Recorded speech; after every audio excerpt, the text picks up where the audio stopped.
When we work with family-owned businesses, a common question we hear from parents is, how important is it really for our sons and daughters to work for someone else? Won't that just delay their readiness for key roles in our own company? Well, in our view, it's pretty important.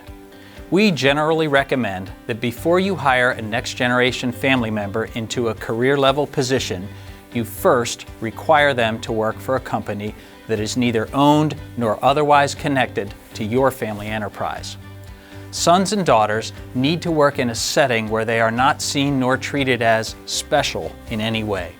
They also need to stick with that employer for a minimum of 2 to 3 years and experience some form of promotion or advancement before they can enter their own family's enterprise. Again, we're talking about career-level positions, those high responsibility roles that people take on after completing their formal education. We don't object to having your 16-year-old working summers in your family business while they're in school. In fact, we encourage that. Working outside the family business early in one's adult career will be good for that person's professional development and credibility, and for your company's performance. You see, once they come into the family business, they have special status.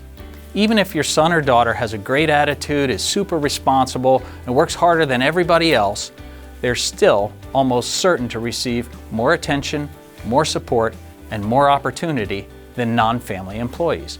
They know it, you know it, and so does everybody else. Requiring them to work for someone else first, long enough to advance on what could only be their own merit, their own track record as a nobody special, positions them very well when the time is ripe for them to enter the family business. They will then come in with credibility and respect in the eyes of your other employees, which is very important.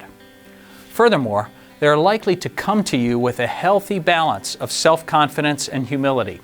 So many of those who never worked outside the family business are plagued throughout their careers either with self-doubt, what have I really accomplished? I'm only here because of what my parents handed to me. Or on the flip side, a certain cockiness, or as a former colleague of mine would put it, they were born on third base and think they hit a triple. Finally, in working elsewhere, particularly a business that is larger and more complicated than yours, that young adult will gain exposure to practices and ways of thinking that can breathe life into your business and improve its performance. So, if you think it would bring fulfillment to both you and your son or daughter if they were to join the family business, then by all means, bring your child to work. But it will likely turn out best for everyone if they prove themselves elsewhere first.